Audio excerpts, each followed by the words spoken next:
boshlaysiz?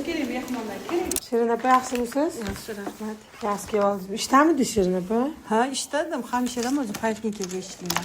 Poliklinikada ishlaysizmi? Oilaviy hamshira. Ha, hamshira. Yoshim 53 da. Qandli diabet qachon bo'lgansiz? Zo'pimni, bo'qoqimni operatsiya qilishga borganda aniqlandi. Kuzatishda nazoratga qo'yishdi hozirlikcha. Keyin nasib bo'lsa may oyiga borib qayta ko'rishga boraman-da. Keyin internetda ko'rib qoldim. Og'abek aka o'zimiz hofizimiz Sabirov qo'ydi. Ancha kuzatdimda, keyin o'zim ham nima qildim? Olishga nima bo'ldi-da? Hozir ishyapman, yaxshi. Qachon bo'ldingiz dedingiz? Mart oyida aniqlandi. Nimadan bo'ldingiz? Endi bilmadim-da, ota avlodimizdan bor, ona avlodimizdan bor, opalarim demak naslda bor. Ha, naslda bor-da endi. Men unga tayyor edim avlodimizda bo'lgani uchun. Bilardingiz, bilardim. To'g'ri qabul qildim, baribir sohada ishlayman, o'z ishimning ichidaman. Qandli diabet bo'lganingizda organizmingizda qanaqa o'zgarishlar bo'ldi? Menda kuzatilmadi, o'zi nima bo'yicha bo'qoq orqali siqilish bo'lar ekan, uni nerv asablar nima bo'lar ekan, zo'bdan deb o'yladim-da, bo'qoqni nimasi deb. O'zimda kuzatmadim. Og'zim qurimaydi. Unaqa holim ham qochib qolmaydi, energiya ishlayman. Qo'ldan kelgancha hamma xizmatni qila olaman-da, xamir qorishmi, masalan, uyni uborkasi, hammasini qilaman. Dieta qilasizmi? Dieta qilaman. Tashnalik bo'lmaydi-da, uni qandli diabetning tashxisida ko'proq chanqoq kuzatiladi, ko'p suv ichishlar, tungi nimalar, hojatga chiqishlar, ular boshqasi. Sizda unaqa holatlar yo'q-a? Ana kamroqda, menda suv ichmayman. 6-7 dan keyin umuman yema desangiz yeyman, ichma desangiz ichma, och bo'lib qolish yo'q menda-da o'sha. Dieta qilmaysiz-a? Dieta qilaman. Saxaringiz zo'r? Dieta qilaman. Necha chiqdi? 6. Ovqatlandingiz-a? Hozir ovqatlandim. Ovqatdan keyin 6 zo'r. 2 yana baland ko'rsatadi bu. 6 zo'r. Instagramda a'zoman, mana shundan ko'rdim, ko'p kuzatdim-da, suhbatlarni ko'rdim, YouTube kanallaridan ko'rdim. Sohada bo'lgandan keyin aniq qildim-da, endi hozir ancha o'zgarishlar kuzatilyapti-da, uyqum joyiga tushgan, asab joyiga, o'zim tutib olaman. To'xtasan, o'zing tutib olishing kerak. Asabing chiqarma, kasallar ham bilasiz, ular mendan ham zo'r nima bilan kelishadi. Ha, shu xalqni dardi bilan ishlaganiga, xalqni dardiga sherik bo'lib eshitib, indamay o'tiraman, reaksiya bildirib, unaqa ilgarigidek emas, yaxshi. Uyqularim yaxshi. Ovqatlanishim ham yaxshi. Choyni ichib boshladim. Hammaga tavsiya qilyapman. Necha kunda effekt ko'rdingiz o'zingizdan? O'zim baribir ixlosga ham qaraydi, ixlos qilib ichyapman-da, kuzatishlar yaxshi. Menga yaxshi nima?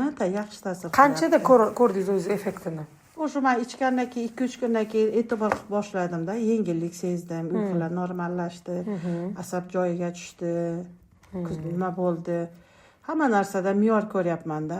Hammasi bir maromda ketyapti. O'zim tutib olishim, asablarni aniq qilib olishim, choyni erinmasdan turib shu Ulug'bek akam tavsiya qilgan sizga ginekoloq doktor o'sha bilan aytib, bemalol qaysi vaqtga, qaysi soatga telefon qilsangiz, biz xizmatdamiz dedi, maslahatlashib, hammasini qilyapman. Shu degan narsalar bo'lsa so'rab olyapman. Nimagaki menga ergashadigan kasallarim so'rayapti o'sha. Men o'zim kasallarim aholim bilan ishlaganimdan keyin o'zim Urganch shahar 1-oila poliklinikasida oila hamshirasiman. 3000 aholiga xizmat ko'rsatamiz. Endi ular orasida ham qandli diabet bilan 65 ta kasalim bor. Ular ham qiziqyapti-da. Qiziqadi. Siz hali boshlang'ich ekan. Biz shuna bo'ldik. Men aytdim, uni nimasiga qaramaydi. Hayot tarzingizni o'zgartirasiz. O'sha choyni ichib, bular hammasi ximikati yo'q, tabiiy mahsulotlar, biologik mahsulotlardan tayyorlangan. O'shalarni ham tushuntiryapman. Ular qiziqish bildirdi. Xudo xolasa, endi o'zi sizlarga chiqishadi ular. Nomeringiz hammasini berdim. Ham yaxshi, masalan, ko'pchilik aytadi, doktor ruxsat bermadi deb. O'zi asosiy tibbiyotda yurgan odamlar ham ko'p iste'mol qilishadi-da. Shunga mana siz o'zingiz ham tibbiyotda yurgan odam ekansiz, medik ekansiz. Aholi orasida ishlayman-da, aholi mahallada yurimiz, aholi bilan ishlaymiz.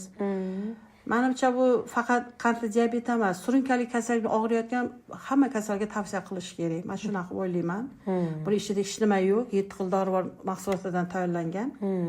Faqat choy qilib ichasiz, damlama qilibdi, damlama bo'lib.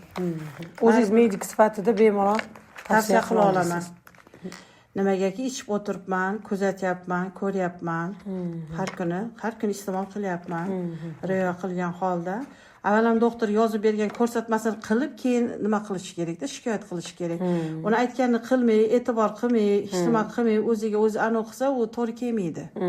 Tushunmagan narsani so'rash kerak. Tushunadigan bo'lsangiz, o'shanga rioya qilib natijasini kuzatish kerak. Qanaqa o'zgarishlar bo'lyapti? Organizmda qanaqa o'zgarishlar? Masalan, ko'p holatlarda og'iz qurishi boshqasi bo'ladi, boshqa nimalar kuzatiladi. Masalan, ovqatlanishda ham shunaqa ko'proq yeb yuborishi mumkin. Kundalik sog'lom turmush tarziga rioya qilmasligi mumkin. Choyni ham kerak paytiga ichish kerak, masalan. Har balo bilan aralashtirib, aniq qilish shart emas. Har narsani o'zini nimasi bor-da, me'yor bor. Me'yoriga rioya qilsalar, menimcha kasallik ham ancha cheklanadi. Men bemalol o'qib, o'sha bundan choydan ichib shifo topayotgan kasallar hammasini kommentariyalarini o'qib, keyin o'zim xulosa qildim-da, sirazi nima qildim, sizlarga chiqib, sirazi nima bo'ldi, o'sha choydan menga ham yetkazinglar. Yo'q, rahmat, menga bir kun ichida yetkazib berishdi. Yetkazib berishdimi? Xabarim olib turishdi. Bo'ldim, ha, akam uyiga borsam, akam uyiga topib borib berib ketishdi. Men xursand bo'ldim. Sizga agar davosi bo'lgan bo'lsa, yaxshi bo'lgan bo'lsa, biz ham xursandmiz. Sog' bo'linglar. Xorazmda, Qoraqalpoqda juda ham ko'p mediklar ayniqsa ko'p ekan, iste'mol qilayotgan, tavsiya qilishdi. Yana ichishda davom etsangiz, xudo xolasa qandli diabet safidan ham chiqib ketasiz. Rioya qilamiz. Yo'q, ichaman, men ichmayman emas, ichaman. Faqat o'zingga qarash kerak-da. Endi yoshing bir joyga borgandan keyin hamma narsalardan qutulgandan keyin faqat o'zingiz uchun ham yashashingiz kerak, yashash tarzini yaxshilash kerak. O'sha masalan ximikati yo'q, tabiiy mahsulotlar iste'mol qilish bu sog'lik uchun koni foyda. Zarari yo'q. Yo'q, reklama shart emas. Reklama uchun qilayotganim yo'q, to'g'risi. Kimgadir foydasi tegsa, meni ham o'zim tibbiyot xodimiman, lekin meni ham kimgadir nafim tegsa, men bundan xursand bo'laman. To'g'risi, men hammaga tavsiya qilaman. U majburlash emas, reklama uchun emas. Oldim, ko'rdim, masalan, bo'lishi mumkin. Har bir nimada haqli sharoitga bo'lishi mumkin. Lekin men o'zimdan kelib chiqib, o'zim tibbiyot sohasida 35 yillik mehnat faoliyatim orqali o'sha choyni iste'mol qilib, o'zimda o'zgarishlarni aytyapman. Bu birovni majburlab, lekin nima qilayotgani yo'q. Bu tabiiy o'zim istab o'zingizga foyda ko'rganingiz uchun bemalol ayta olasiz. Foyda ko'rganim uchun intervyu beryapman. Bemalol tavsiya qilaman.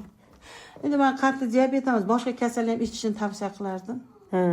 Nimaga bu tabiiy mahsulot, o'zi uchun koni foyda, nimasi yo'q. Rahmat kattakon sizga ham. Tezroqsiz ketamiz opajon. O'tiringlar, choy Krasa ko'p Xorazmda anchadan beri qolib ketdik. Yurtimizda shunday kasallar komasi ishlaringizdan omad tilayman. O'ynab kulib yaxshi kunlarimizga rahmat.